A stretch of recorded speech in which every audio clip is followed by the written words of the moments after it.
Durant mon enfance, mes parents agissaient toujours de façon un peu étrange. Ils n'étaient pas comme des parents normaux. Parfois, ils étaient gentils et drôles, d'autres fois, ils pouvaient me crier dessus et m'engueuler pendant des jours. D'autres jours, ils voyaient des choses comme des hallucinations. Ils parlaient seuls comme si quelqu'un était là. Parfois, ils pouvaient être dans le salon à regarder la télé et, alors que je passais par là, ils me regardaient comme s'ils ne savaient pas qui j'étais. Plutôt bizarre, n'est-ce pas?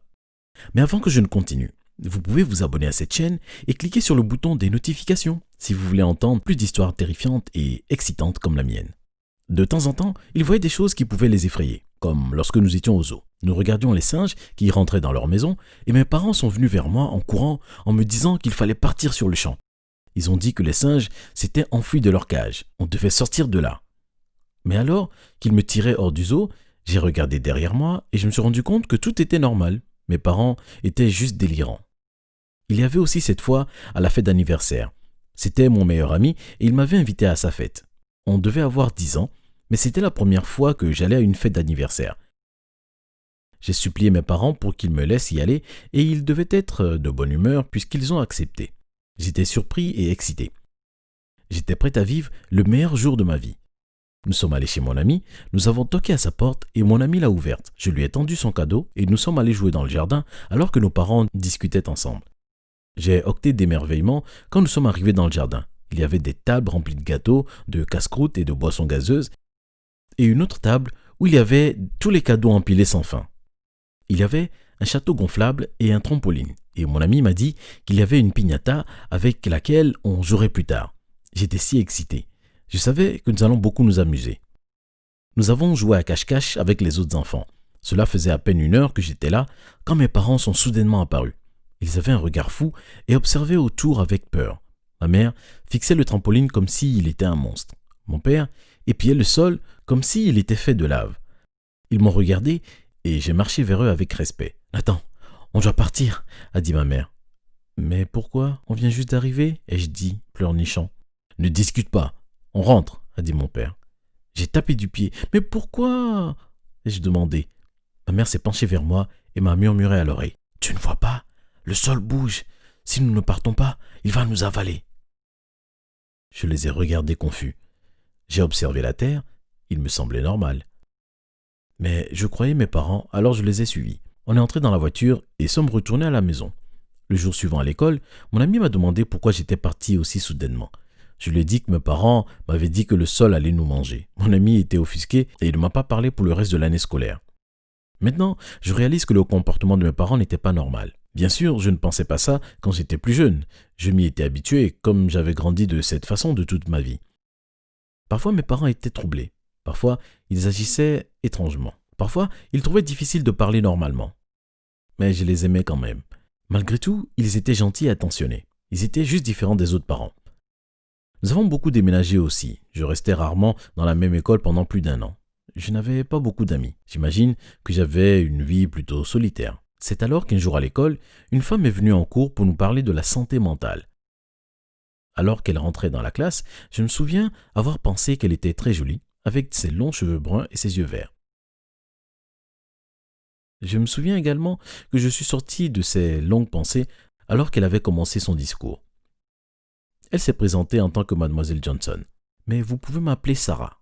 Elle nous a parlé de différentes sortes de maladies mentales, comme la dépression ou l'anxiété. C'est alors qu'elle nous a parlé de la schizophrénie. Elle nous a expliqué tous ces symptômes, par exemple, comment les personnes atteintes peuvent agir ou les choses qu'elles pouvaient faire. J'ai alors pensé que cette description ressemblait à mes parents. Ils ont souvent des hallucinations, ils se comportent différemment, ils ont régulièrement des humeurs changeantes. Cependant, ils ne pouvaient pas être schizophrènes. Ils n'avaient pas de maladie mentale, n'est-ce pas? À partir de ce jour, j'ai commencé à faire des recherches et j'ai découvert que c'était exactement comme eux. Ce ne pouvait pas être une coïncidence. Toute ma vie, j'ai cru que c'était juste leur façon d'agir. Je n'ai jamais pensé qu'ils pouvaient être malades mentalement. J'ai décidé de rencontrer un professionnel à ce sujet. J'ai trouvé le numéro de Sarah et je l'ai appelée. Elle a rapidement décroché. « Allô, qui est-ce » a-t-elle demandé. Je me suis éclairci la gorge. « Je suis Nathan, un étudiant dans la classe où vous êtes intervenu. »« Oh, salut Nathan, comment puis-je t'aider ?» « Eh bien, c'est au sujet de mes parents. » Je lui ai tout expliqué. comment j'ai supposé que mes parents étaient atteints de schizophrénie après qu'elle soit venue dans mon école. Je pensais qu'il valait mieux que je vérifie et que je cherche de l'aide professionnelle. Elle m'a dit que c'était la bonne chose à faire, mais qu'elle devait les rencontrer avant de pouvoir faire un diagnostic. Nous nous sommes mis d'accord pour qu'elle vienne le lendemain les rencontrer. J'étais très nerveux.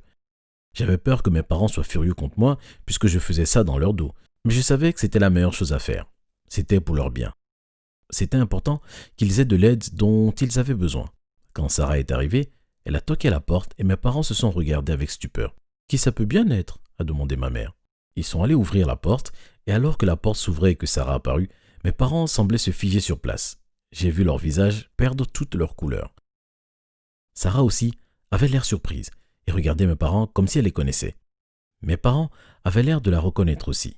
Ainsi Sarah s'est mise à leur crier dessus, puis elle m'a vu et a ravalé sa salive. La compréhension a pris place sur mon visage. « Oh mon Dieu !» a dit Sarah. « Mon fils !» Attendez. Elle vient juste de m'appeler son fils? J'étais tellement surpris. Que se passait-il? Soudainement, mes parents lui ont fermé la porte au nez, m'ont attrapé et ont fui à l'arrière de la maison. Ils m'ont mis dans la voiture et sans rien dire, on a filé à une vitesse folle loin de notre maison. On a roulé pendant des heures et des heures jusqu'à ce qu'on s'arrête enfin dans un motel. J'étais toujours aussi décontenancé par le retournement de situation. Je ne savais même pas quoi penser, mais j'ai suivi mes parents à l'intérieur. Mes parents étaient nerveux, agités et semblaient être effrayés. C'est alors que je leur ai dit ce que j'avais fait, comment j'avais demandé à Sarah de venir, comme elle était une spécialiste et comment j'ai suspecté qu'ils étaient schizophrènes. « Nathan, comment as-tu pu nous faire ça ?»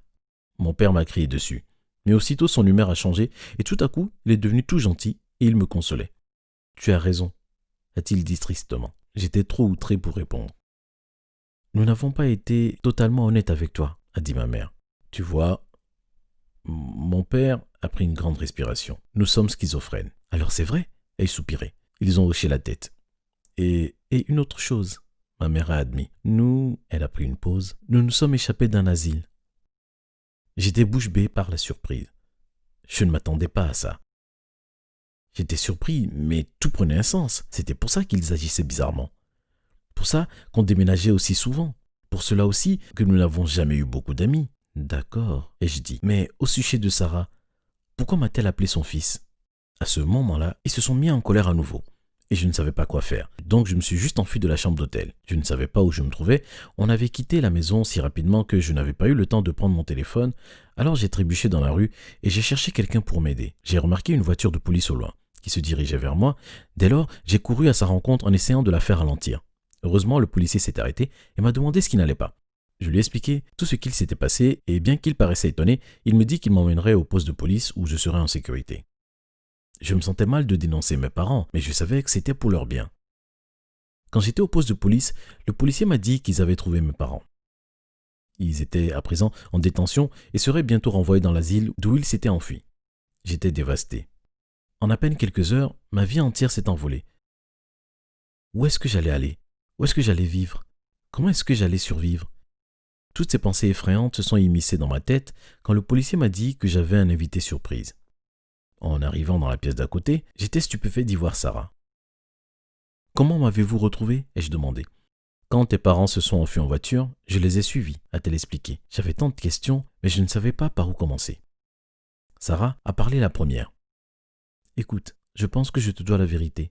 Tes parents sont schizophrènes, et il y a environ 10 ans, ils se sont enfuis d'un hôpital psychiatrique. » Je savais déjà tout ça, mais les informations restaient surprenantes. Par le passé, je travaillais dans cet asile, a continué Sarah. J'étais une aide-soignante et j'aidais les patients à manger et dormir. Mais un jour, j'ai dû prendre mon fils au travail avec moi comme la garderie était fermée pour la journée et que j'étais mère célibataire. Elle prit une respiration hésitante. J'ai regretté cette décision pour le reste de ma vie. Ce même jour, tes parents se sont enfuis de l'asile. En fuyant, ils ont vu mon fils et l'ont kidnappé. Je l'ai cherché des années durant et je pensais ne jamais le revoir jusqu'à aujourd'hui. Je l'ai regardé. Alors, vous voulez dire que... Elle acquiesça. Je suis ta vraie mère. Je devais m'asseoir. C'était trop avalé d'un coup. Je venais de découvrir que mes parents étaient des évadés d'un asile de fous et maintenant je découvre qu'ils n'étaient pas mes parents. J'avais été kidnappé? Évidemment, Sarah a vu ma surprise et elle me consola bien rapidement. Elle me dit qu'elle était heureuse maintenant qu'elle m'avait retrouvé et qu'elle voulait vivre avec moi et être mère à nouveau. J'étais toujours inquiet, mais je supposais que c'était mieux que de vivre avec 2 ravisseurs schizophrènes. Je lui ai dit que j'allais vivre avec elle. 5 ans plus tard, je vis toujours avec ma vraie mère et c'est si bien.